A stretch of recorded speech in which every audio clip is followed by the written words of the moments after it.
Greetings and salutations. I would like to welcome everybody back and some of you for the first time to the Full Sport Press Podcast, the premier sports podcast for the consummate sports fan. And this is your one-stop shop for all sports-related news and topics. I am J-Ho.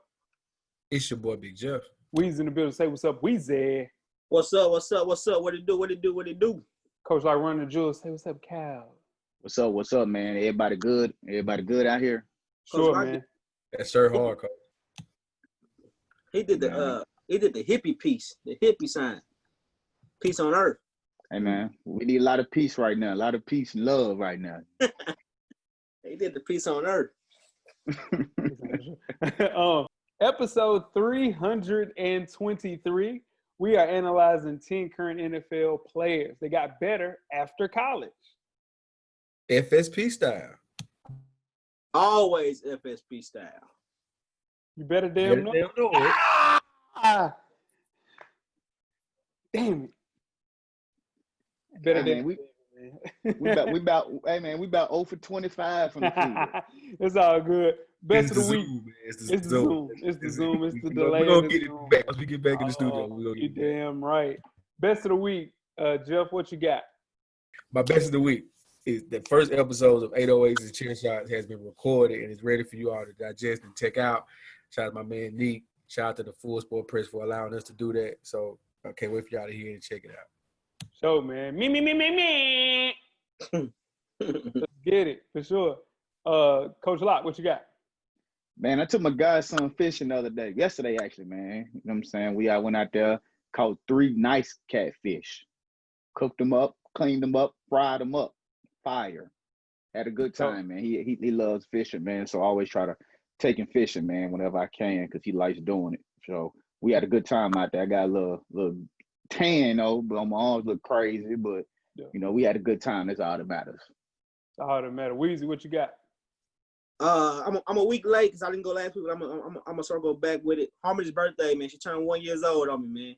1 year. Man, another one. Me. That's a huge deal, dog. Yeah, man. She had I asked her Father's Day, and her birthday was like hand to hand, almost like a couple of days apart. So yeah, it's a pretty good weekend.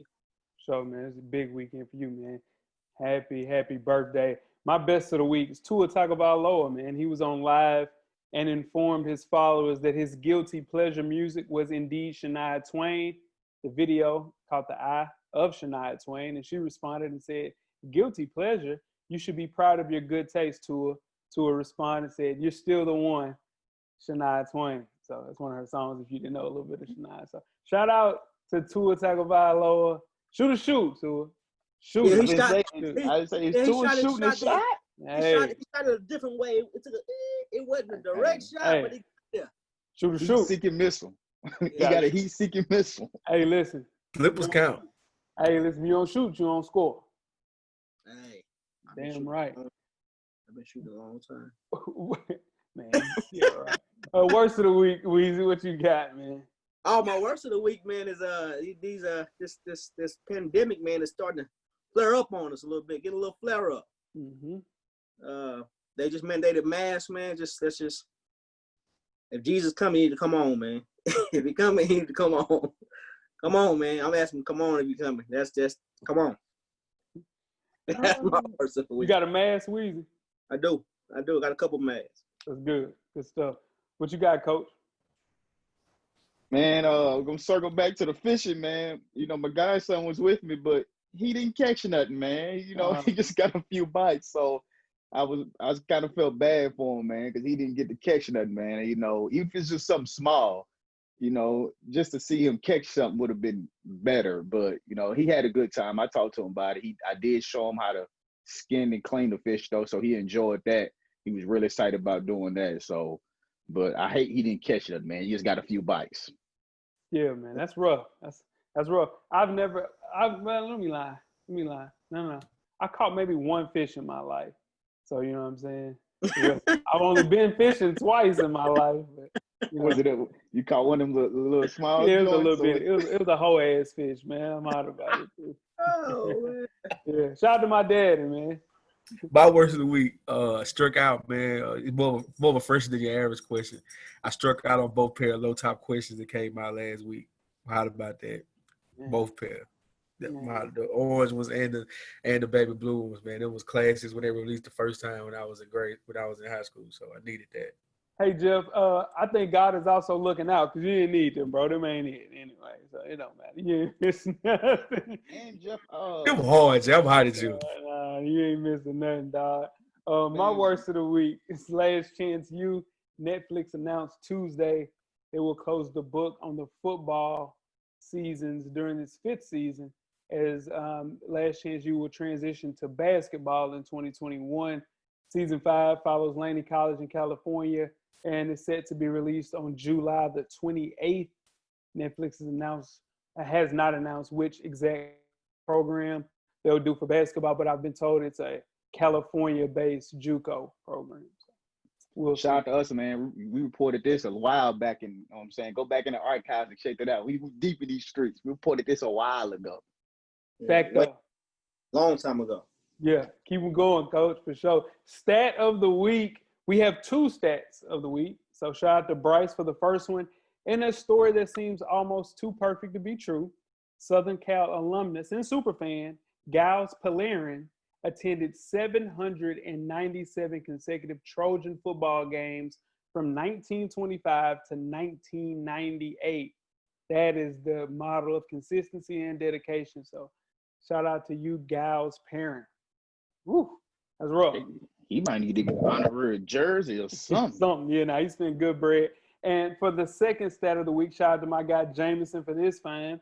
Steve Nash was 1% away from averaging 50, 40, 90 for his entire career through 18 seasons in the NBA. Nash shot 49% from the field, 42% from 3, and 90% from the free throw line.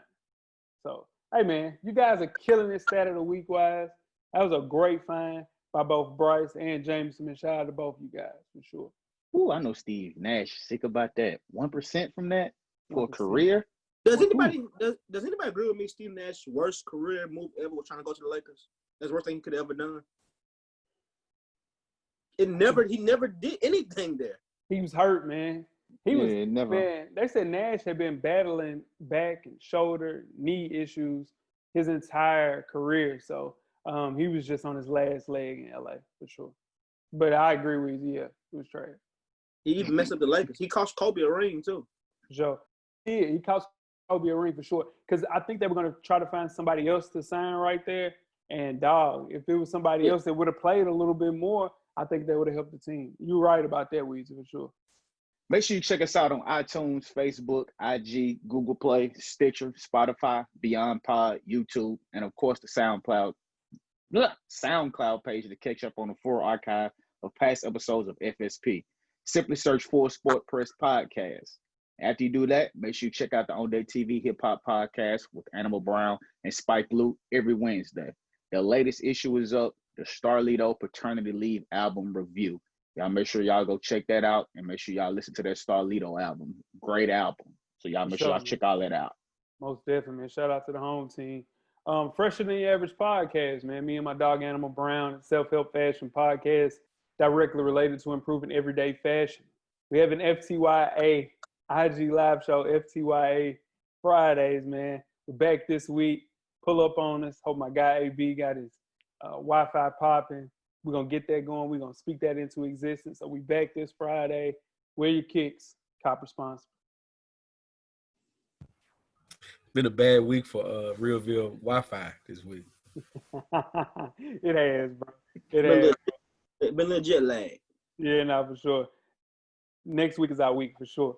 Jeff, you got 10 good wrestling seconds. I sure do. Let's hit it. All right, man. So Impact Wrestling. We don't cover Impact Wrestling a lot on FSP.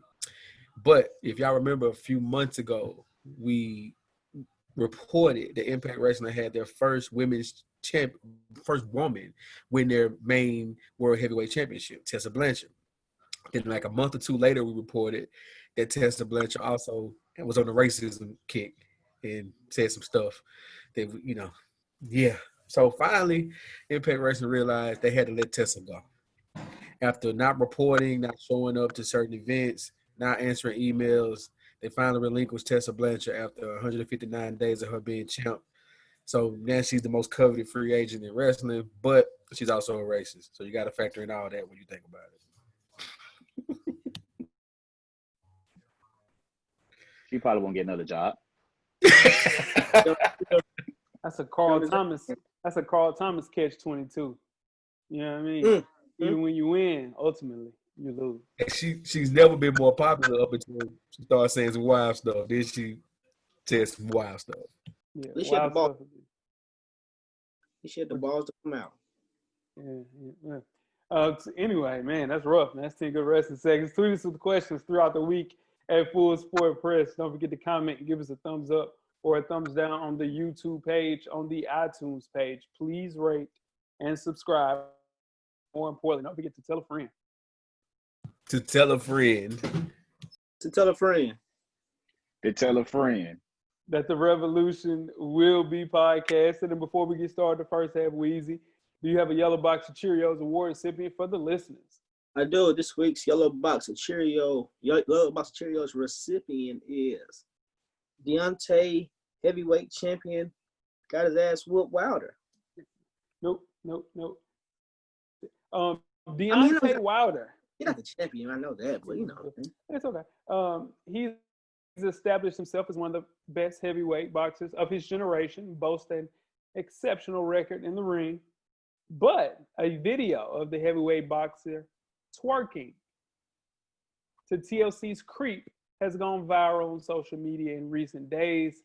The 34-year-old can be seen shirtless and showcasing his love for TLC in a video that has been watched over 200,000 times. Wilder and his camp is preparing for a third round Wilder versus Fury matchup sometime in late 2020. Jeff, this is your guy. Defend him twerking to TLC's Creep. No. I got no defense. He's on his own with that one. Just like he was on his own, blaming it on his suit that he wore to the ring as the reason why he lost the fight. Got nothing to say. Come on, Deontay, man. You can't be out here twerking. Not when you 6'5". Come on, man. You a champ, dog. No twerking. To this day. To this day. It hurt me, man. He got one job. I'm talking about. Train, my brain. Listen, train. Take your time, train. Come on, man. Just train, man. He made $46 million in 2019, so I think that's the reason why he's just out here twerking like Miley Cyrus. It's crazy. Weezy, get that out to him, man. ASAP. Yeah. That's on the way. For sure. Come on, man. And right now, we can't do nothing that's bringing us down. All uplifting shit, man. Lift us up. Man, what he do? Come on. Lift us up. I know we fall down, but what we do, Coach? What we do? We get back up. God, we got to get back up. We got to get back up. Raise him up. Raise him up. Raise him up. Man, I mean, he just thinking he got his roll on, raise your roll. Man, come on. Work. You can roll. Man, you can bank head, bounce. You know what I mean? There's a bunch of stuff. Yeah, you can. A little Harlem shake or something. Do something. What you do? What can you do, Weezy? What can you do? A little Harlem shake on with the, you know what I'm saying, or anything. Dougie, hit that Dougie one time, Weezy. I ain't doing it. Hey. You guys ready to start the first half? Let's go. The first half is underway. First half, the hottest sports news of the past week, like we do each and every week here at the Full Sport Press podcast. Before we get started, I am J-Ho. Your boy, Big Jeff. I'm Weezy. What it do? It's your man, Coach Lock. Lock, we'll find you on social media, my brother. Man, it's the same as always. Lock_the_great.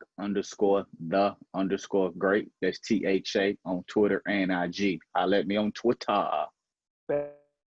Oh, where you at, Weezy? FSP_Weezy on IG, and I'm at How Weezy on Twitter. I chilled on Twitter a lot, man. I deleted some things, if you know what. I deleted some things. As well you should have, my brother. As well as you should have. Yeah, no, that's smart.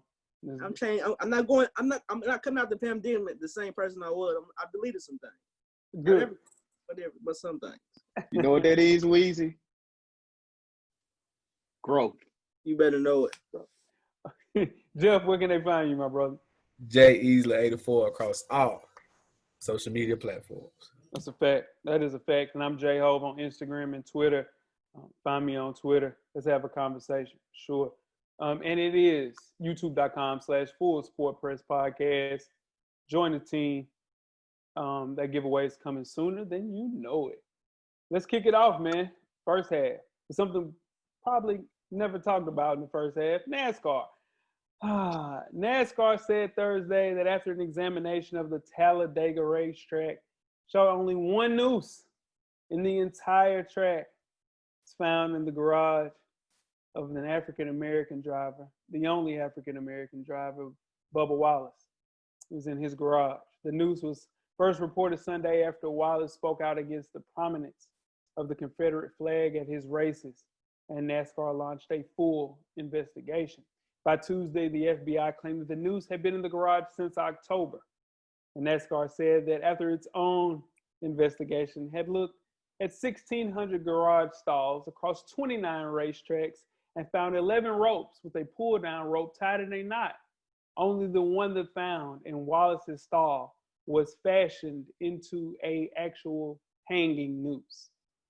The question I have for you guys, was this a noose? Yes or no? Damn right it was a noose. Yeah. If it looked like a noose, it's twisted like a noose.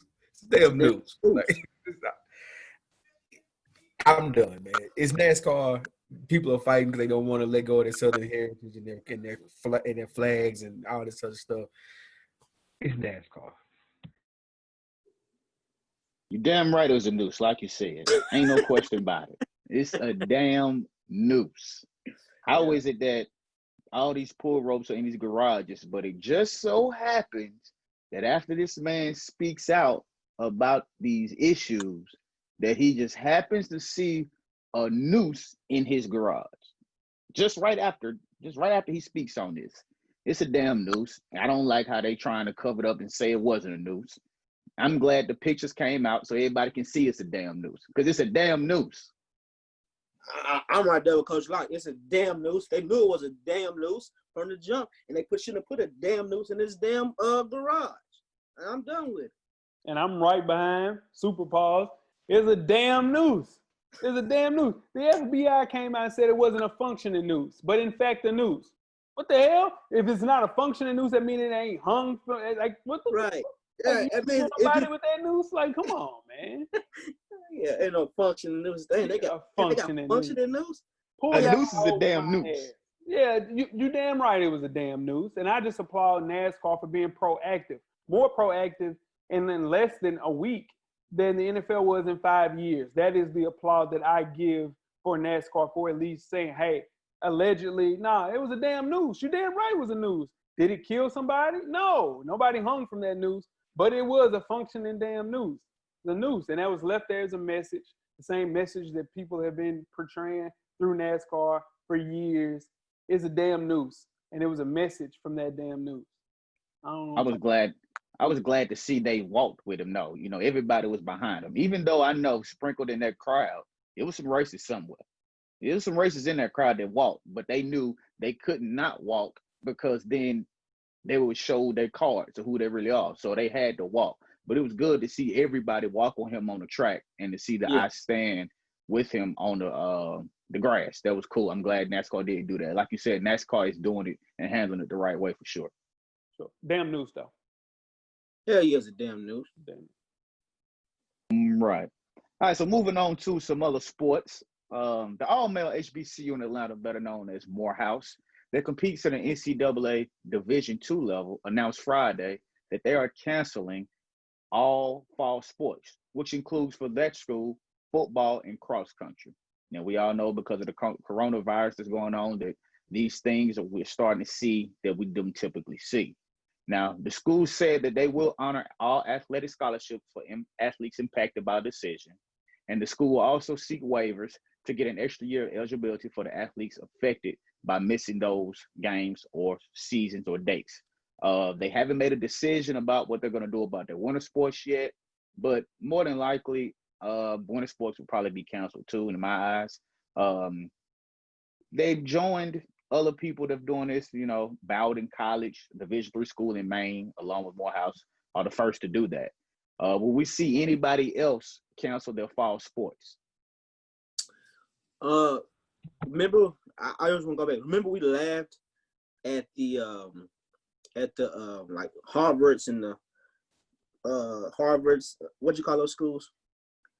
Ivy League schools. Yeah, remember we laughed at the Ivy League schools when they first came out and said they're not doing anything because of Corona, and then Morehouse is doing it. I'm thinking some legs to it somewhere. I think we could see this catch a trend and start being more proactive through all colleges. I wouldn't be surprised. I agree. I think this is a lot of smaller schools are going to make decisions to go ahead and make sure that they are protecting their bottom line because they're one lawsuit away from being shut down.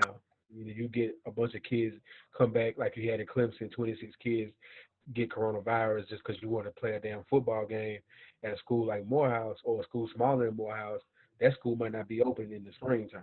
You know what I mean? So you got to keep that in mind. People start to think a little smarter when it comes to this.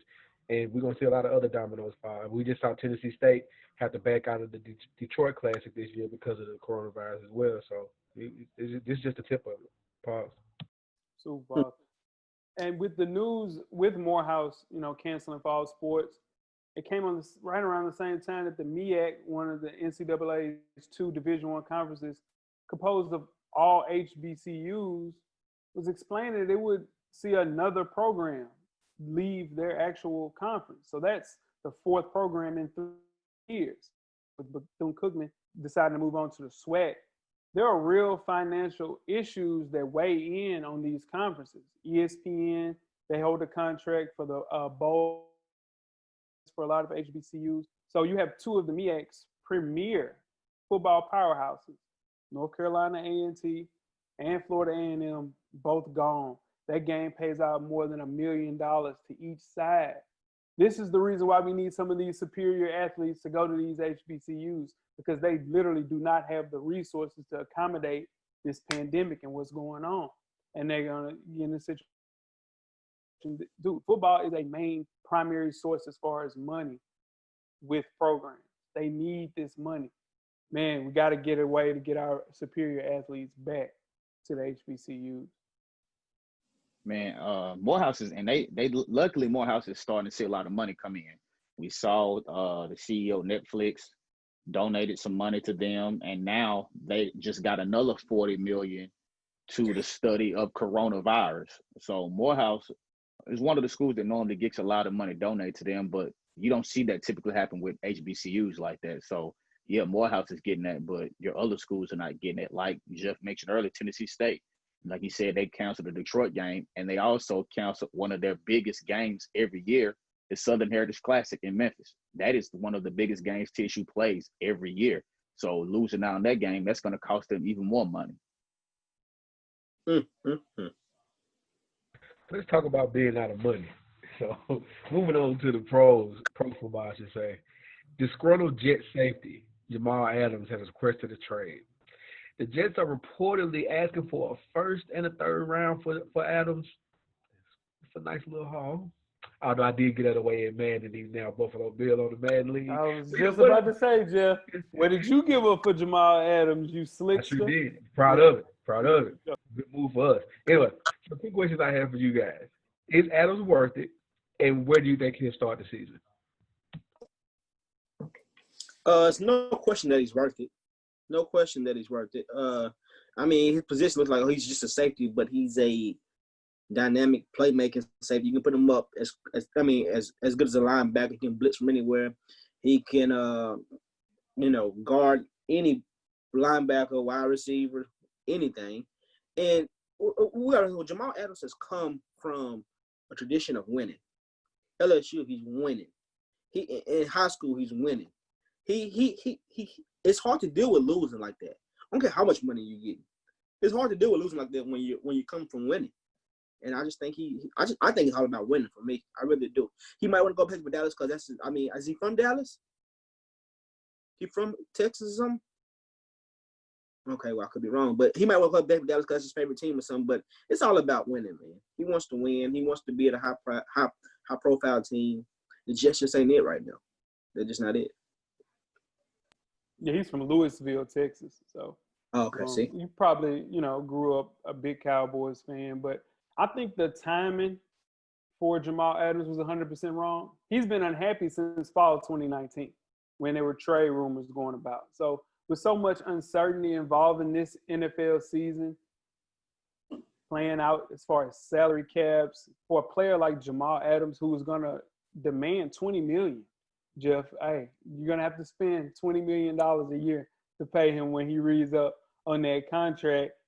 This is going to be tough for him to go to a team, especially when he has a list of 7 to 8 teams that he's happy to go to. So I think Dallas is the best trading partner because they have a young piece like La'el Collins, who can be a person you can build on that offensive line. I think, of course, do I want him to come to San Francisco 100%? But the only thing we have to give up is Jaquiski Tartt in that first round and the third round. If that can work and he somehow finds a way to come to San Francisco, by all means, let's do it. But I think Dallas has the biggest piece to give up as far as a building piece for a team like the Jets. I agree, man. That's still a lot to give up, like you said, though. I don't know if I would want to give that up at San Francisco because our defense is already good. We have a good safety back there. So I would rather just keep that first and third round pick because, like you said, we're going to have to pay him too. So now you're talking about having to pay all these players that we have, and we're not going to be able to pay them all. So we're going to lose some eventually.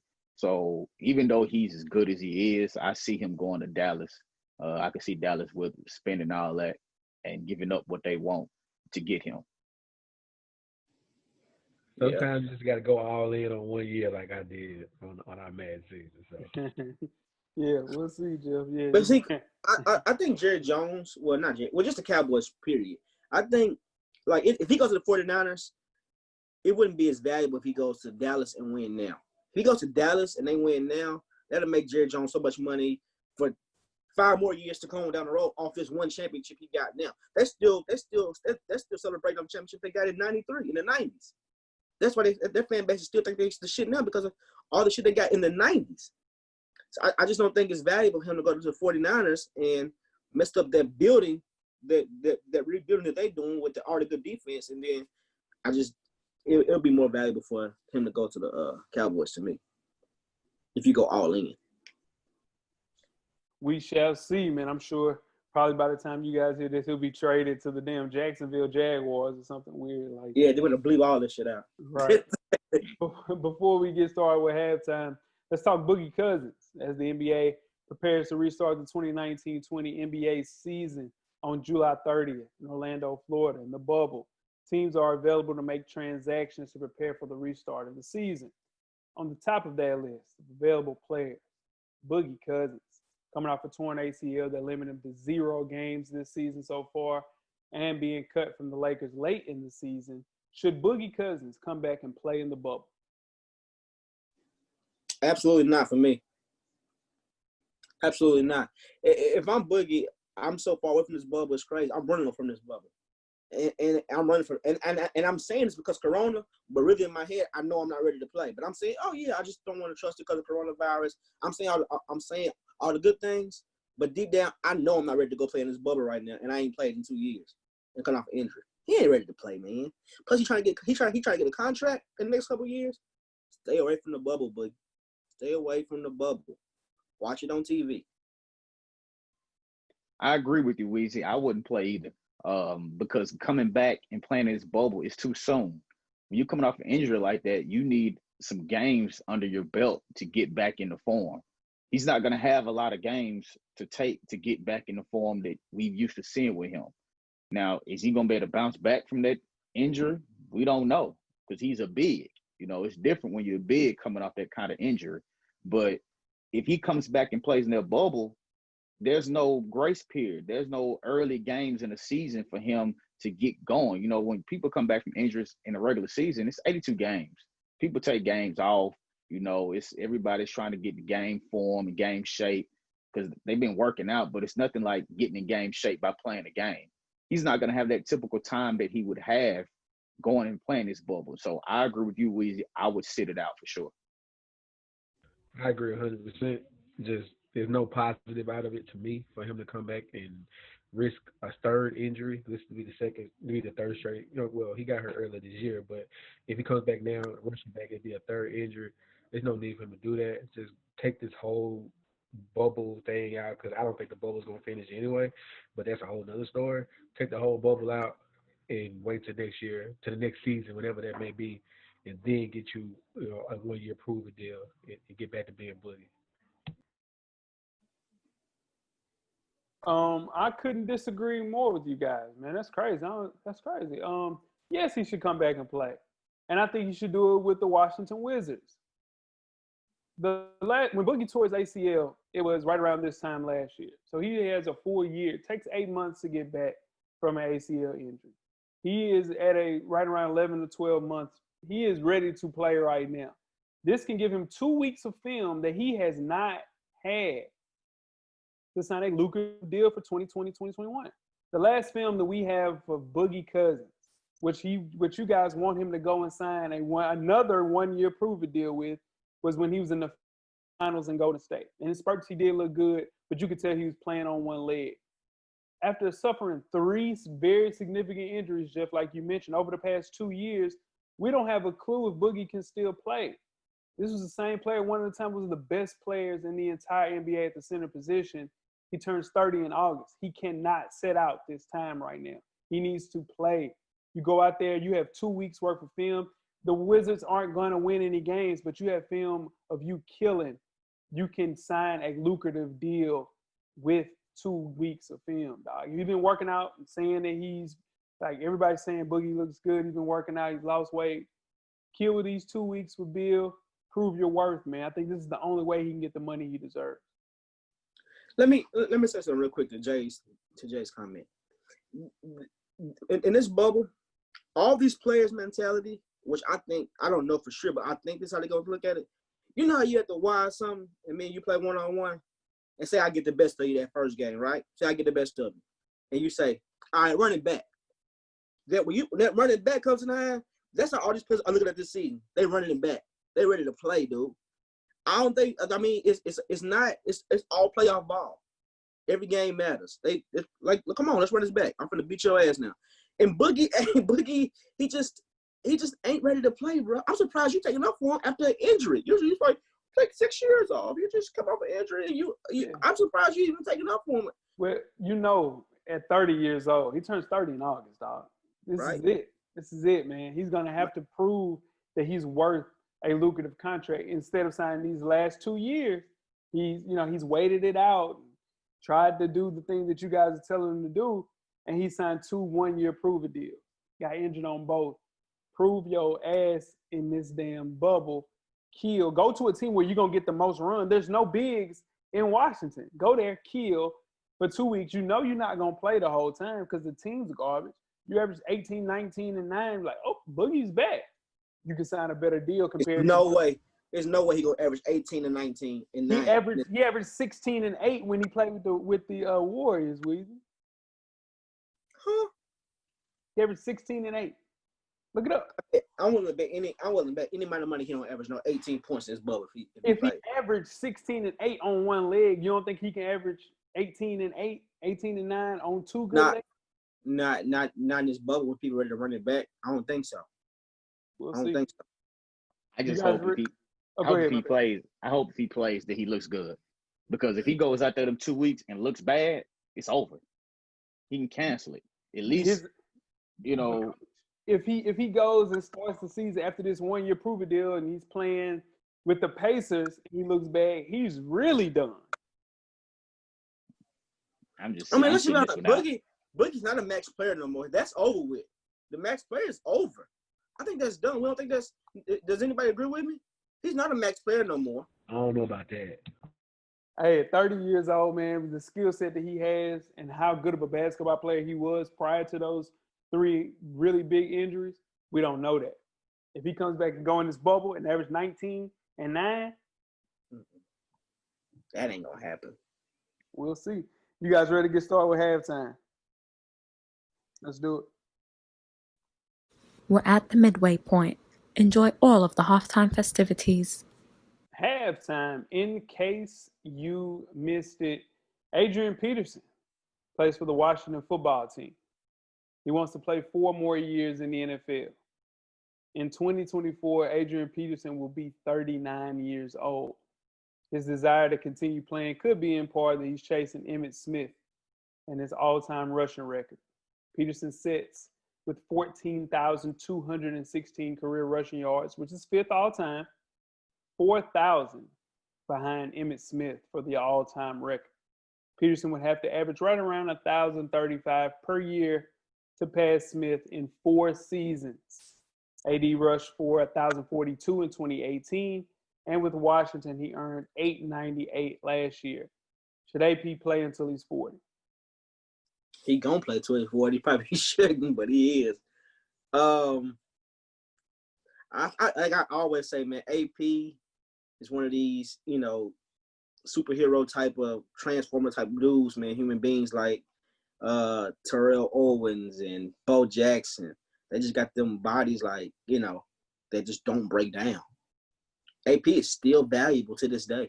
Like still valuable. So yeah, I don't see why not. Who's going to pay him at that age to play football? That's the question. We asking the wrong question. Who's going to pay him? Frank Gore still got a gig, Jeff. Frank Gore still gets. You're right. I stand corrected. You're absolutely right. You're right. Somebody's going to pay him. That's crazy, though. But he's not playing for Emmitt Smith record. Y'all know he's playing for that bag because he needed it. Oh, he's playing for a bag. Yeah, he's not playing for pride. I don't know. I think he's really playing for both. We know you're right, Jeff. He does need the money. But I think with him seeing that in sight, I think he really feels that he could reach that. And that is forever with him. If he breaks that record, he'll everywhere he goes as the NFL rushing leader, career leader. So I think he really feels that he has a chance to get it, and somebody's gonna give him that little money, and because he's not gonna ask for nothing crazy, because he know he won't get that. He'll ask for something good enough where people will be willing to play it, and then he'll go and play. I think just like Frank Gore, he can still be valuable to a team. Just last year, he had more 20-yard rushes. There's some really big names that got $10, $11 million a year contracts. Todd Gurley, Aaron Jones, Kamara, and Ezekiel Elliott. He rushed for more 20-yard rushes than those guys. So the thing that's going to slow him up is the backfield that he's in, because it's him, it's Darius Geis, it's Antonio Gibson, it's Bryce Love, it's J.D. McKissick. You got Josh Ferguson. That is a loaded, crowded backfield. I can't see him taking situations from Bryce Love and also Darius Geis to run the ball with AD, man. That's going to be tough for him, man. But, man, I don't think he makes the team this year, y'all. I would take him in Tennessee tomorrow as a backup to Derrick Henry tomorrow. I would. That makes sense. That makes a lot of sense. That ain't bad, Weezy. I promise that ain't. Yeah. That's just, I would take him tomorrow. Help out my boys. Sure would. You see Darius Geis, though. You know what I'm saying? So Darius Geis is the next guy up. But he's always injured. Always hurt. Yeah, always hurt. Always hurt. He got hurt 2 times last year. Missed his whole rookie year because of a torn ACL. So that's the reason that Adrian Peterson is even there, just in case, because we know Darius Geis might get hurt. All right, well, let's get started second half, fellas. Let's do it. The second half is underway. Second half, 10 current elite NFL players that got better after college. Before we get started, I am J-Ho. It's your boy, Big J. It's your boy, Weezy. What it do? It's your man, Coach a lot. All right, fellas. It didn't take an NFL genius to draft players like Ezekiel Elliott, Myles Garrett, or even closely related, recently retired, Andrew Luck, Cam Newton. Had to throw my dog in there. Jalen Ramsey. Tim Tebow. You repeated it. Early in their respective NFL drafts. Those are, you can't miss those guys. But in their case, for every elite NFL player, there's a case, a result of play on the field that some people just didn't blossom in college, would hurt their actual draft status and draft stock. But once they got to the NFL, these players found their groove and became very special NFL players. Most of these guys are Hall of Famers, are on their way to Hall of Fame status for sure. On episode 323, we are analyzing 10 current NFL players that became elite NFL players despite not being a household name in college. The first person we will talk about is Rob Gronkowski. Now, here's the thing. Everybody goes to the NFL and gets better. There's just no question about that. But there are some players that were in college that were like, Magic Johnson mid. You know what I'm saying? It's a thing now. So let's kick it off with Rob, man. The Gronk, man, he got drafted in the second round of the NFL draft. But it was very controversial. Nobody was drafting tight ends in 2010, especially coming after a back surgery that made him fall late into the second round. What helped him? Well, we'll start off with what held him back in college. First of all, I ain't gonna let you just scoop by saying Magic Johnson's a mid. Nah, I'm not gonna do it was a joke. It was a joke. I know it was, but I'm still not gonna do it. Sometimes you don't joke about some stuff. Nah. To be honest, I won't say he was held back in college, to be honest. You're talking about somebody's a first team all Pac-12 player and third team All-American.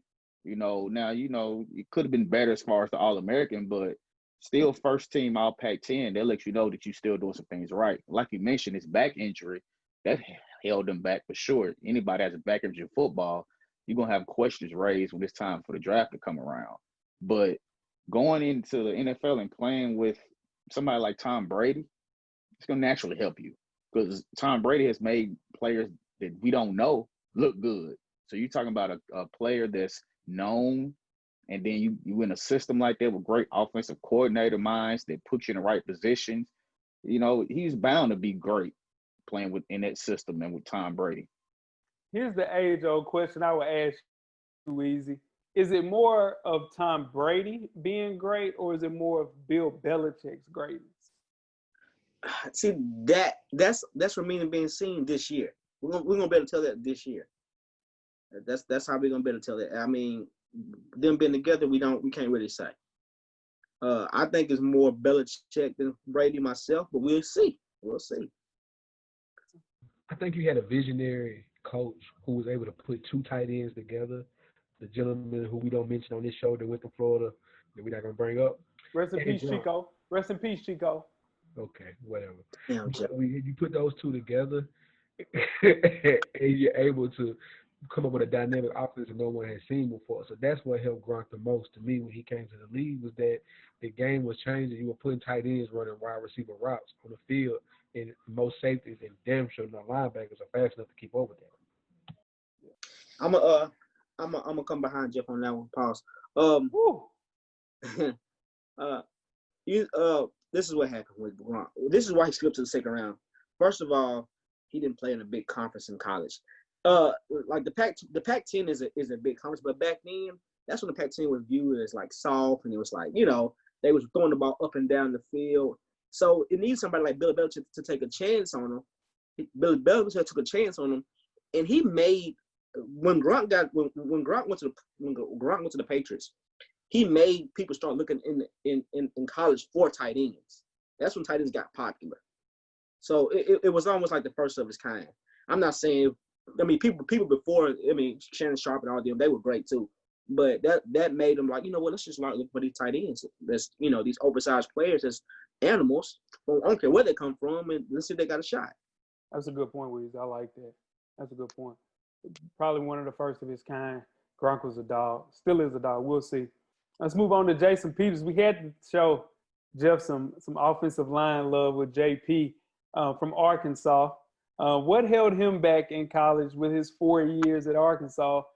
He was a second-team All-SEC honor just his senior year. What do you think kind of held him back during his time at Arkansas? The looks. Just not getting the looks being in Arkansas. You saw it, and then, of course, being in the SEC when the SEC actually was good. You know what I'm saying? Like, when it was loaded. Like, it's not too much. It's not hard now, Paul. Like, it's like one or two teams in the SEC now. But, when he was there, the SEC was actually a powerhouse. And and being able to, when he gets to the league, put that all together and be like I said, a lot of these guys, Peters included, are going to come down to where you go and are they playing you to your skill set. And that's, and to me, that's what kind of happened. Going to Arkansas, being able to hone that for 4 years, and then get drafted, and now look at him. Well, for one, he was recruited as a D lineman. They put him in the wrong spot. I ain't gonna say they put him in the wrong spot, but that's what he was playing. They recruited him. That they even had him play some tight end in college, which is crazy. Now that he's playing left tackle in the NFL, so he just got put in the right spot. He found his niche. The coach found his niche. He did a lot of special team stuff, and he talked to his coach. Basically asked what I need to do to stay on the field, and they just worked for him. Some coaches can see that. They can see this player needs to be in this position for that player to shine. And that's a gift some coaches have that some coaches don't. And they saw that and they put him in the right position. And he blossomed to who he is now. Like Jay mentioned earlier, you're going to get better in the NFL regardless if you work. Now, if you're just in the NFL just kicking, you might not get better. But if you actually are in the NFL and you're putting in the hours, you're going to get better because you're playing with the best of the best as it is. But it just took him getting put in the right position that fit him well. For him to be undrafted like that, and my bad, Weezy, I got you. You ready to roll right after this. But him being undrafted and then to be a Hall of Famer. JP is a Hall of Fame left tackle. To come from where he was at, not even playing offensive lineman, to being a Hall of Famer shows just how hard he was working at his craft. You got it, Weezy. Yeah. Coming out of college, and especially out of SEC in 2004, it's rough, especially when that's when LSU was good with Les. I might say Nick Saban was 2004. Nick Saban there? LSU? I think he's with the Dolphins then. Okay. Well, yeah. Well, Les Miles. And then Arkansas wasn't really that good. But any offensive lineman, drafted, undrafted, coming out of SEC is going to get looks. I don't care how late it is. They're gonna get looks. That's just what the SEC does. I know Jeff is laughing, but it's true. It's true. They're gonna look at I'm be honest with you. They're gonna look at offensive line coming from Arkansas before they look at the offensive line coming from Florida State, drafted or undrafted. This is the thing. With SEC, we're gonna get offensive linemen, and the only thing that's a fact, Jeff. And in the Big Ten, that's it. Big Ten got good offensive linemen. Yeah, skill positions, maybe probably the ACC. But offensive linemen and defensive linemen and corners, is the SEC. Better damn know it. Let's move on. We got some defensive line and corners out there too now. Oh yeah, I mean, and so does the SWAC, coach. But shit. Nah, hell no. You do that. Don't you do that shit? Yeah, Where's the offensive lineman at? I didn't say offensive lineman. I know you did. He said defensive lineman. Yeah. I know Thank you you. did. Thank you. Sure. Yeah, you damn right I did. Now this list would not be taken seriously if we didn't have Tom Terrific on this list. Does anybody want to speak on to what exactly held him back in college? Was it he started 1 year, right, in college? No, he didn't. Kind of like he played 1 year. For sure. Played. It was a similar situation with Drew Bledsoe. Like again, we're gonna find out. I know y'all said we're gonna find out this year, but is it more Tom or is it more Belichick? Man, I've been sold on Belichick for years, and I think it's more because Tom seems to me like he's a systematic guy, not system guy, but systematic guy. Like you tell him exactly what to do, he's gonna do it. So Belichick is a overbearing manager where he's over you like do it this way, don't do it any other way, and for them too, that works. Oh, I think with Tom Brady, I don't know what happened in college. I don't know what happened, but obviously it didn't help him too much because he was still the last pick of the draft. He came in the 7th round. He was like 170, whatever. He was close to 199. 199. So that's almost the last pick in the draft. So it didn't help him too much. Tom Brady is just, we really can't judge him off this list because he was different. He took once he got there, he took it serious. He started working on his body from day one, and he just like Jeff said, he's systematic, man. He's not a crazy athlete. He ain't gonna rush for 300. He ain't gonna rush for 300 yards in his career. 500 yards in his career. He ain't gonna rush for 500 yards in his whole career. And but guess what he can do? He can check down to the best running backs. He can throw the best outside route, like, you know, and he can read every defense. So he just hit the lottery, man. Yeah, they did. But one thing, like we said, his freshman year, he was fourth on the depth chart behind people that went to the league like Scott Drisbach and Brian Greasy. And then the second year, he's still behind Drisbach and Greasy. And he only threw 5 passes the second year. He redshirted his freshman year, so he still had 3 years left. But it was so bad for him now, he even thought about transferring. People don't really talk about that. He was thinking about going back home to California and playing at Cal, but just decided, you know what, I'm just going to outwork and see what I can do. And, you know, he still didn't just have crazy numbers at Michigan, anything like that, but it was enough to get him drafted 199. And then here we are where he is now. And like Weezy mentioned, his body looked terrible. That's one of the pictures that everybody talk about when he took his picture for the draft. He doesn't look like he plays football in that picture. So a lot of that, like we talked about earlier, is just hard work, you know, putting in the effort, and he got his shot. It's the definition of being ready, staying ready. That's one thing as a coach I tell my players: stay ready, because you never know. That it happens with situations like that where when you least expect that time to come is when it's going to happen. And if you're not ready, you miss your opportunity. So he was ready, and here we are, Tom Brady, Hall of Fame. I agree with a lot of what everybody has said. Here's the thing about Tom Brady. And we talk about how great, you know, the great Bill Belichick is. Bill Belichick is a defensive guy. So all of these Teddy Bruschi's, Vrabels, right now Deontay Hightower, Trey Flowers, those players look great because of Bill Belichick's defensive mind. The offensive mind that keeps this offense going are the people that were there. Charlie Weiss, Romeo Crennel was there on defense. You have Josh McDaniels. That is the reason as to why Tom Brady is the reason that he is great how he is. And people don't speak on Josh McDaniels enough, and we'll see how great Tom is. The good thing, he knows he's going to a quarterback whisper with BA, because BA is just as good as Josh McDaniels with quarterback. So, but Tom Brady was great at using the best of his ability. But I think Belichick gets a lot of credit on the offensive side, and he doesn't have a lot to do with a lot of those offensive things, for sure. For sure. Let's move right along to Alvin Kamara. Speak on Weezy. I know you're an SEC guy. We'll let the SEC guys speak first on a Tennessee player. Speak on what kind of held Alvin Kamara back at UT and also Alabama. Well, the first thing I was going to say, the best thing he could have done was when he switched from Alabama to go to UT. That's the best thing. And then the only thing that held him back at UT, he was still playing behind somebody at UT. I forgot who he was playing behind somebody. But then I remember that game. I think it was Texas A&M, and he just went off. And by then Bush Jones was like, "All right, let's get the ball to Alvin Kamara," and it went up from there. But you could see why. You could see the talent of why he got recruited by Alabama, for sure.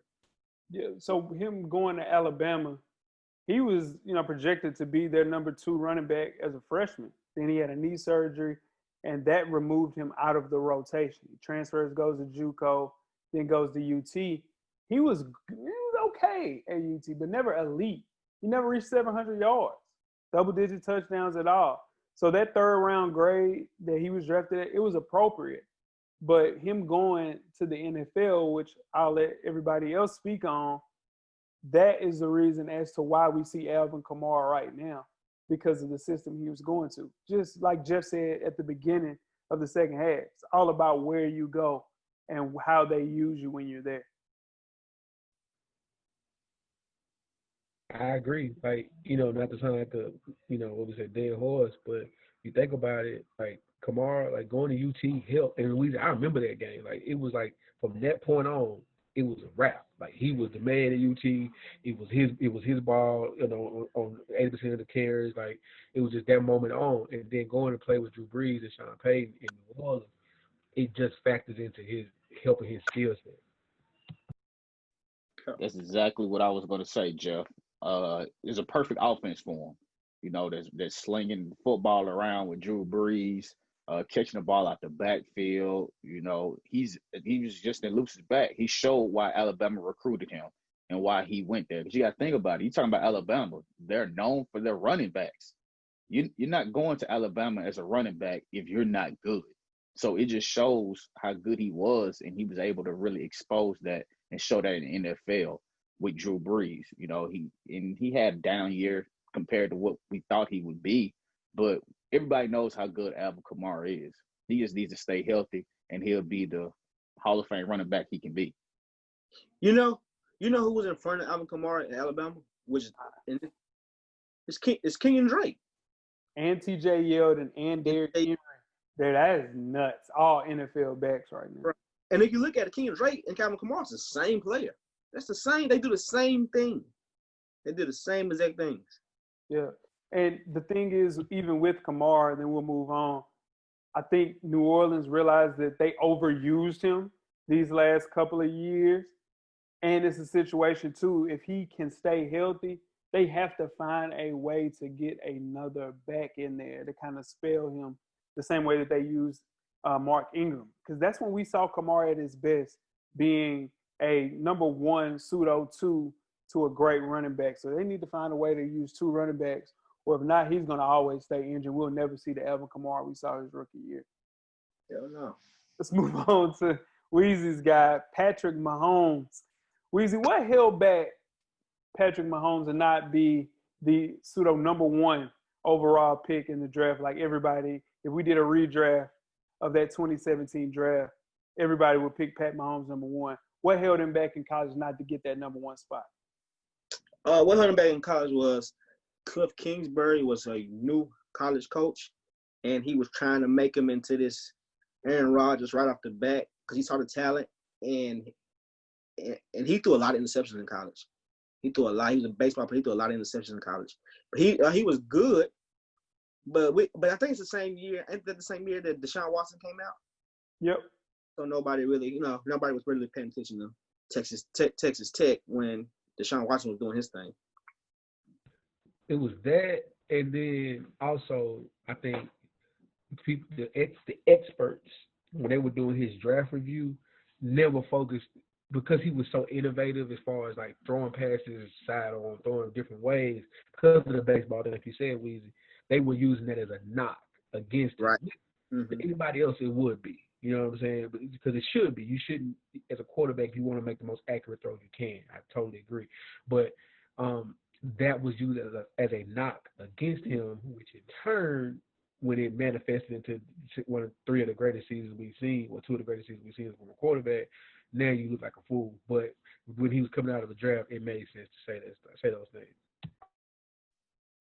Another thing is, you're talking about the Big 12. You know, we've seen Big 12 teams just run it up. Hella passing, that's all they do. They throw it 50 times all the time. And like Jeff mentioned, he was throwing the ball across the field. And what's the one thing you always hear coaches tell quarterbacks? Don't throw the ball back across the field. Well, he was a baseball player, and he had the arm to do it. And all you heard experts saying were, that's not going to translate NFL. They're faster than the NFL. Because he put up numbers at Texas Tech. We know that. We've seen a lot of quarterbacks do that, though. But how many of those quarterbacks have transitioned to the NFL outside of Vince Young? And that one didn't transfer that much. You know, it didn't go like we thought it would be. Some of that was because of the system he was playing in, and you know, the coach didn't want him in the first place. But Mahomes put up the big numbers, but his team wasn't good. So that was another knock. When it's a quarterback, your team is not good, people are going to think that you're not doing it the right way. When in actuality, we see who he really was. So I think that hurt him in college, and as far as why he didn't get drafted like he would be if he did it all over again. And people were even critical of the Chiefs trading up to get Mahomes at 10. And their GM came out and had a conversation and said, you know, Pat Mahomes had one of the best workouts he's ever seen. And if any of his scouts said anything about this workout to anybody else, they would be fired immediately. And they knew who they were going to get in the draft. So in turn, they did that, went and got him at 10. but people, still didn't necessarily believe in Pat Mahomes because they're comparing him to Deshaun Watson. And contradicting to the fact Deshaun Watson had a better college career than Pat Mahomes. But in turn, Patrick Mahomes has had a better NFL career so far than Deshaun Watson. And their stories are still being written for sure. But right now, Pat Mahomes has average years for the rest of his career. He'll still be a Hall of Famer for sure. And here's the thing, too. He's still just figuring out how to read defenses, y'all. Right now. Let's and one thing to what Jeff said earlier, like all the experts, they knocked him on his wild throwing, his uncharacteristically, throwing patterns or technique, whatever you want to call it. But that's the exact reason why Jordan Love got drafted, because he looked like, he thought about like Patrick Mahomes. And that will be the reason that Trey Lance from North Dakota State will get drafted right after Justin Fields in the 2020 NFL draft. I'm telling you, that's my guy, Trey Lance, North Dakota State. He just gave him he just gave him a private shout out. My goodness. Trey Lance. That's your man. He said it too. Trey Lance is going to be a dog. Watch. He had 28 touchdowns, y'all, last year. 0. Jay, hold on. Let's right here. I want to say this live on air. You called out. So you're high on Trey Lance now, and you're high on Justin Fields. Yeah. And you're high on Jesus from Trevor Lawrence. Yeah. Trevor Lawrence. I call him Jesus. Trevor Lawrence, right? So you're taking the top 3 picks of the next year's draft. No. What I'm saying is, so you have a great year. You're not leaving anything out there. This is what I'm saying. When these guys were freshmen in juniors in high school, I called them. So I got to stick with my guys. Now, Trey Lance, I didn't get on Trey Lance until the end of last year, 100%. 28 touchdowns, 0 pick, North Dakota State. Go check him out. He'll be a first-round pick. I guarantee you. We got a chance next year, y'all. He got all 3 top picks. Has anybody in this Zoom said anything about Trey Lance? No. Real quick. Who did the Chiefs trade for to get Patrick Mahomes? I don't know. The Buffalo Bills.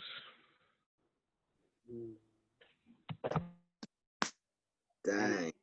This is the question, though, Jeff. Do you really think the Bills were going to take him? Yeah, he was on the radar. He was. Okay. Honestly, he was on the radar. I don't know about The trade ended up being Tre'Davious White. So I don't know if y'all know, but we ain't got no quarterback picks next year. A lot. It's over for us. I ain't picking none. Quarterbacks, Jamie Newman out there. I'm not picking that next year. Stop. Don't even feed into a lot. Still got Kyle Trask out there. Don't even look who you name is. Like, don't even feed. All right, that's what I'm going to say. Did you really just say Jamie Newman? Jamie Newman will be a first-round draft pick, y'all. That don't mean he's going to be good. Trey Lance ain't going to go top 10. Who ain't? Trey Lance isn't going top 10. What I'm saying is I'm not finna pick nobody that I don't think is going to be good. Yeah. You think Jamie Newman is going to be good? I think Jamie Newman will be all right in the NFL. Exactly. That's not good. That's all right. Yeah, we ain't got no picks next year, Jeff. That's all right. So, we ain't talking about quarterbacks. There's a bunch of – here's the thing, though, Weezy. You had a quarterback. You got a quarterback. You just ain't talking about him. Let's move on. You don't like the quarterback that's at USC right now? I do like him. Yeah, I like him. All right, let's move right along to the next person, which is Russell Wilson. One of the, unsung heroes from NC State and Wisconsin. And nobody can dispute the fact that Russell Wilson's 3 straight seasons over 3,000 yards qualified him as a really good quarterback. Still, people were concerned about his future, given how small he was. Was he going to be able to transfer to the NFL? Can you guys think of anything that kind of held him back in college, other than his height? That was it. That to me, that was it. Was the side that was his biggest knock, and then Seattle changed the way people drafted and built teams, because they were one of the first teams to do. We get the quarterback on the rookie contract and spend the money everywhere else and allow the quarterback to grow. And now you allow your quarterback to grow, not take those beatings from, Well, his offensive line has been great, but he hasn't taken those beatings that other quarterback top picks have. And now you have a perennial MVP candidate every year in Russell Wilson. Shout out to Sierra. Honestly, I don't think Russell Wilson college. I don't think it held him back. That 1 year he had at Wisconsin can go down as one of the best 1 years that we've seen, arguably. Wait. Now him having a good year in Wisconsin is as you said, a top 5 1 year in college football history. Yeah, for what he did to the program, absolutely, I think so. Man, get the hell out of here, not man. stat wise, just impact of the program. I'm not saying he put up Cam Newton stats like that, but that team would have went to that. Yeah, but that team. That. All right, well I say that, but that team would have went to no Rose Bowl without Russell Wilson. Man, that's true, Weezy. You're right. You're absolutely right. They wouldn't have gone to the Rose Bowl without him. But for you to say that he had a top 5 season, you gotta think about it. Now you start talking about Cam Newton years, Tim Tebow years, Vince Young years, Reggie Johnny Bush years. Manziel. You gotta start comparing those. So it's okay to say that, but just say he had one of the top 5 impacts on a college season as far as what he did for his team. You can't just say based on stats. Just say he wouldn't have gone to the Rose Bowl if he doesn't transfer to Wisconsin. That's what you said. Yeah, I got it. Y'all got my drill. And I think that's one of the things that hurt him too.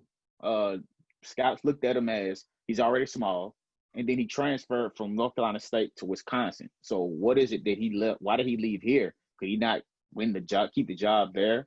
And then Wisconsin is known as a power running team. So, your quarterbacks typically coming out of Wisconsin don't go to the NFL because they just a lot of handing the ball off. Now he did lead that team, but I think all of those factors played a part into what happened with Russell Wilson.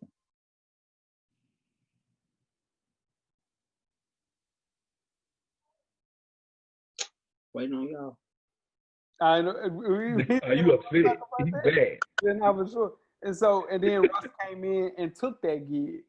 Like a 3rd round pick coming in, starting on a perennial Super Bowl team because that defense was loaded. So he was there that first year, just being a game manager, not messing up. And what did he do? Man, they got a Super Bowl out of it. So on a 3rd round pick. So he definitely was always that good. I just think that he found his way with Pete Carroll, who was also a really too. Yeah, he should have too. Pete Carroll took that one from him. Cost him a lot of money in that second loss. He cost a lot of money. In fact, though. Anybody else got anything else to say about Russ? Oh, all right. Let's move on to Tyreek Hill, man. Started out at Oklahoma State, finished at West Alabama. It's kind of obvious what held back Tyreek Hill. He played for 3 different schools. Started at Garden City Community College, then went on to Oklahoma State, then caught a domestic violence case when he was at West Alabama. All that drove his stock down to a 5th round pick, and the Chiefs decided to roll the dice only to become one of the best wide receivers in the NFL. Weezy thinks he is a gimmick wide receiver, which is the craziest shit I've ever heard in my life. Anything else you guys think that kind of held him back in college that we didn't see the best of Tyreek Hill? No, we didn't see him in college enough. Speed kills. That's what I can say. Speed kills. World class speed. That's track speed. You don't see that speed every day. World class. That's a different ball game right there. And of course, the personal off the field stuff was what held him back in college, and the schools he was able to attend. You're not going to see them on the primetime games on ESPN. So, and then getting that type of talent in a 5th round draft pick and understanding what to do with it, and understanding what positions to put him in, that's what happened. Because if he gets drafted earlier than the 5th round and goes somewhere that needs him to be an every down wide receiver, I don't think this story is written the same way. You find out this kid can run past anybody on the field, and then you just tell him you run past everybody on the field. Don't do nothing else. Just run past everybody, and we'll figure out the rest. And that's all you have to do. That's why we're here. And then you got Pat Mahomes who can throw it out 70 yards at the drop of a dime, man. So it's a match made in heaven. And I think Tyreek Hill is underrated in the greater scheme of things because he's never mentioned in that top 5 wide receiver category. from a lot of people because they said and look at the fact that he's playing with the great Patrick Mahomes. But tell you what, man, a lot of this Patrick Mahomes and Tyreek Hill talk, we ain't talking about Andy Reid, and Big Red got a lot to do with that. Exactly what I was about to say. He is the perfect player in that Andy Reid scheme, especially with all the weapons they have. Because you got Kelsey on the other side that you can put anywhere on the field. So when you take a guy like Tyreek Hill, who, like Jeff mentioned, has track speed, but also is an athlete and has the footwork, because we've seen a lot of guys go to NFL, play wide receiver with speed, but they don't have the footwork. They're not elusive. Tyreek Hill is all of that. He's an athlete. Not only will he outrun you, but he'll jump up and get a jump ball on you too, that a lot of people don't talk about just because he's so great running that fly route and outrunning people. I've seen him go up and maul some people that you wouldn't expect him to do just because he's an athlete also. So all of that put into one, he's exactly what people figured he would be. Let's be real. He didn't go to Oklahoma State in the Power 5 conference for no reason at that size. He's always had it. It was just the off the field issues that held him back. Sure. And he don't have a neck. He ain't got no neck. Let's move on to another SEC killer, Geno Atkins. With Geno being at Georgia, he was named All SEC after his first year at Georgia. He seemed like a can't-miss prospect, top 5 pick, soon as he's cleared to play in the NFL. He failed to repeat all SEC honors the next 2 years at Georgia, then fell to the 4th round of the 2010 NFL draft. What held him back in college? I think what held him back, he had too good of a first year. I think he played out of his mind. And once you set that standard, if you put that, like, once you set that standard, you have to, that makes you, he's a great player. He does it every single year. And I don't think he was that. I don't think, you know what I'm saying? I don't think he was that. Obviously. I think that's the only thing that held him back. That's the clowny aspect, though. The Jalen Clowney kind of had that type of thing where you couldn't keep up with that first year if you tried. Well, not first year, but you know what I mean? That big year when you jump off the screen. Or Leonard Fournette when he was with LSU, he had the same thing.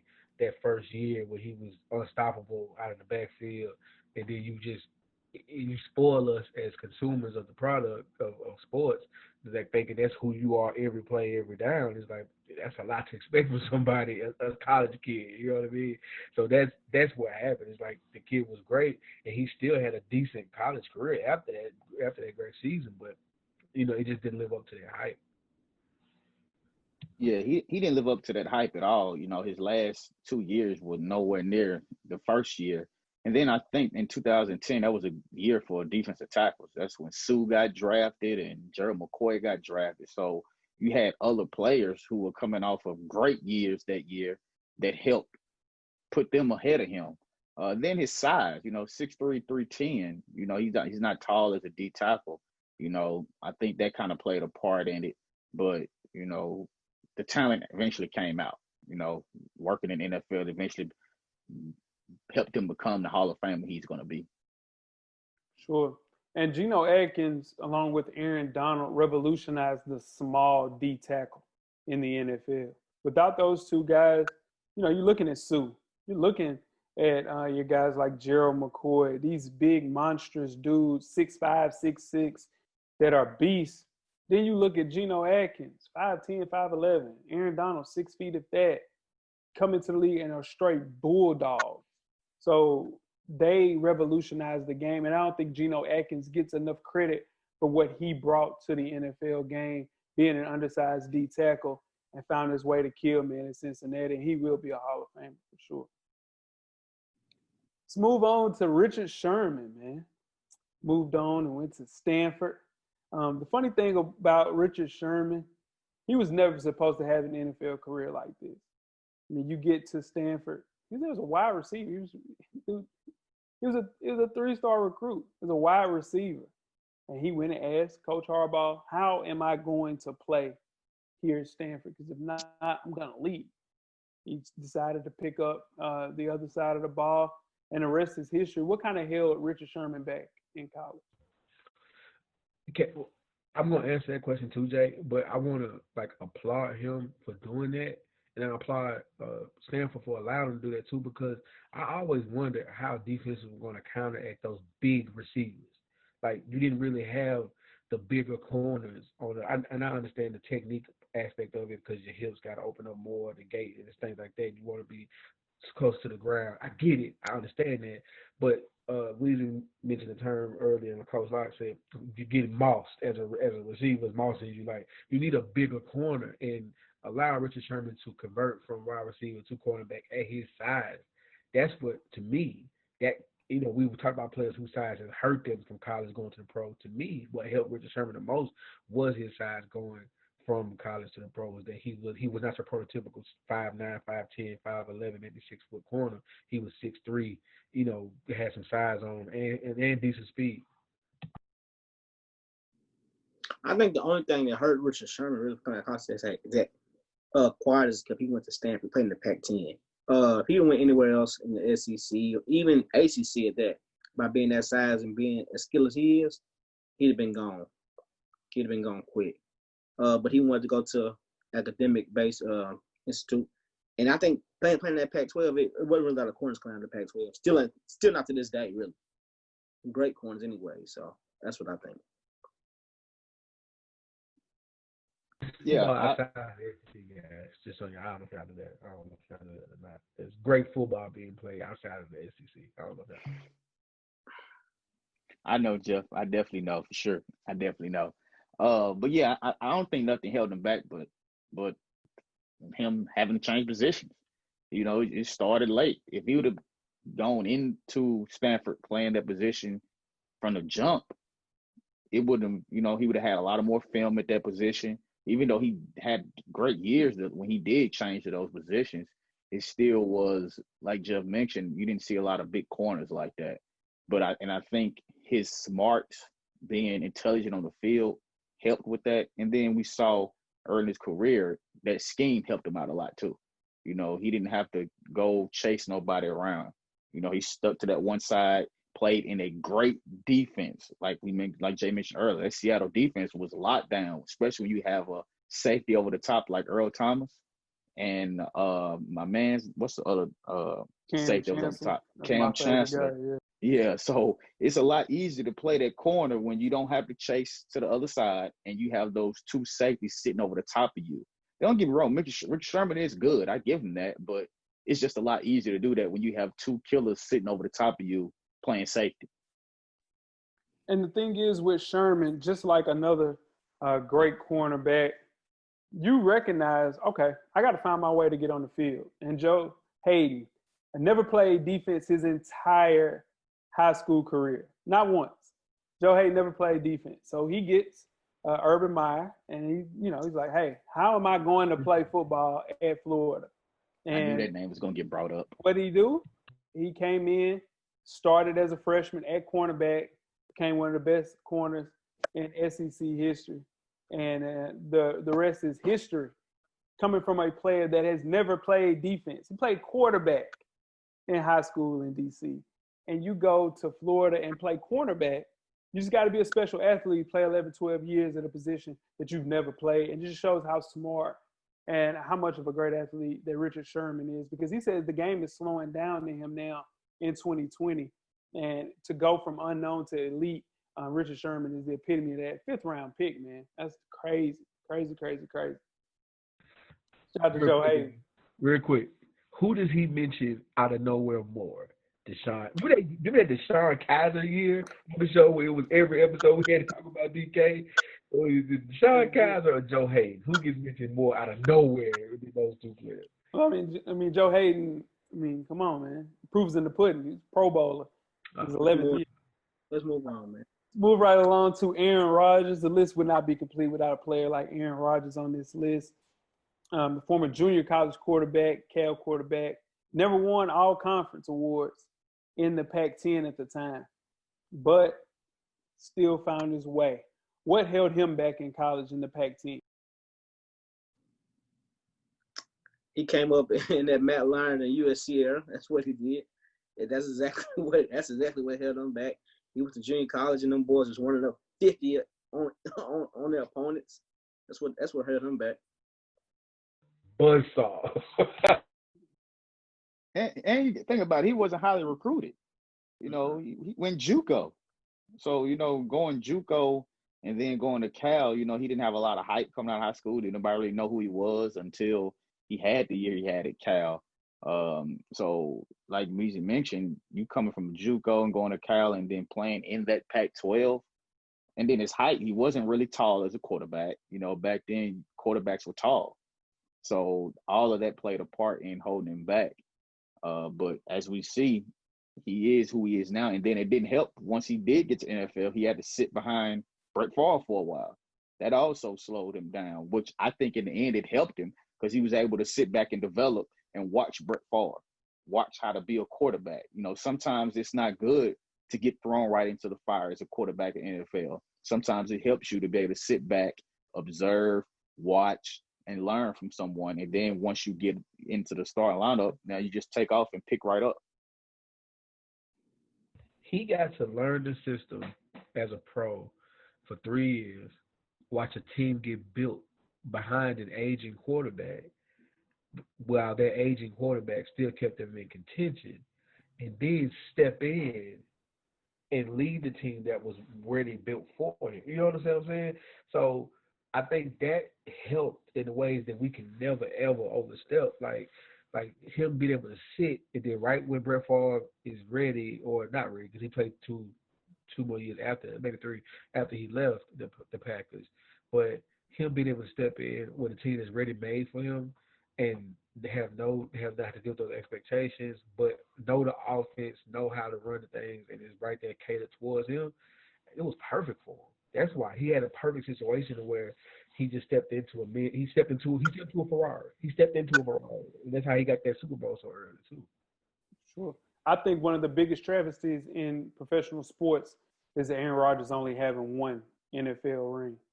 Like, to be as great as he is, and the team not putting the pieces around him to be successful, not drafting high wide receivers, not drafting a really good running back, not really drafting the extra tools, free agency, to help Aaron Rodgers and to continue to put him out there, and him making Jordy Nelson's, Devontae Adams out of, you know, bro, just imagine if he was able to get a Mike Evans, or if he was able to get a running back like Le'Veon Bell, somebody like that. Look what he did for Randall Cobb. I mean, come on, man. The list goes on as to how great he made the players. He never had a first-round wide receiver, never had a first-round running back drafted, dog, while he was there. No skill positions on offense. That is the travesty of all. Let's close things out, man. Weezy, your guy, Odell Beckham Jr., LSU. He didn't really shine at LSU until his junior year. What held him back in college? He played with Les Miles in that crazy running game. They just what? That's not the answer. That's not the answer. What held him back? What held him back then? He ain't had no quarterback. Well, that too, yeah, for sure. Well, that too. But he also played. Les Miles too, though. I'm not gonna shoot you some bill with that. Les Miles is a terrible, like, spread him out, throw the ball. He was 6 in a cloud of dust. You're 100% correct about that. But to not have a quarterback when you have the talent that was on that team is crazy. Go ahead, Weez. Yeah, he what I said, yeah, he didn't have a quarterback for sure. They never had a quarterback until this year, until Joe Burrow. Mid. Huh? He's side-eyeing Joe Burrow. Go ahead, Weez. Yeah, but yeah, he played behind you know, a running. They was all 6 cloud of dust. They're trying to run the football. But one story about Odell Beckham real quick. I watched him play a game. I think it was against Georgia. And he was taking the kickoff, and it was a touchback. And I seen him. This is in college. You can YouTube this too. I seen him in college. This is in college. The kickoff went out of bounds. Right. He wasn't ready to return. It was going to be a touchback. And he went like this. And he went like this and caught the ball. And then just threw it to the referee. And they were going to commercial. And I think I called him. It was Jay or Ray. I called somebody. I said, I just seen him make a crazy catch that ain't gonna get no pub. And that's when I fell in love with Odell Beckham Jr. That day. You called Odell Beckham Jr. Ain't no question. I can't give you credit about him. We had a draft, and we were talking about who's going to be a killer in this draft. He said Odell Beckham Jr. is the steal of this draft. That is your calling call. I give you credit when credit is deserved. I tend to don't get any credit when I make calls. So it's all good, though. I don't need it. I just know I know what I call. For sure. All right. You called 3 quarterbacks for next year already. I know that. With Odell, to me, we just said it all. That offense, that quarterback, that coach, it was not built for a flashy, make any catch wide receiver. It was built for a running game and a wide receiver who just stands there and runs waggle routes. Almost similar to the wing tee that the Titans run right now.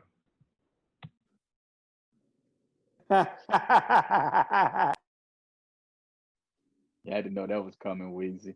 But yeah, I mean, like you said, let's then recruit quarterbacks. When you don't recruit quarterbacks, you're not gonna get none. It's no way you play in the SEC, as good as your team is, that you can't recruit a quarterback. But the reason he couldn't was because everybody knew he was just gonna run the ball to everybody. You're gonna continue to hand the ball off. So as a quarterback, you don't want to go to a school where all I'm gonna do is hand the ball off and throw it every once in a while. So they could never get a quarterback in. But just think about, you got Odell Beckham and Jarvis Landry on the other side, and you don't have nobody to throw the ball to him. That's ridiculous. But Coach, I can't give less. I can't cut him no bell with this, dog. He had Ryan Perrilloux, who he thought he was gonna be the dog of all dogs.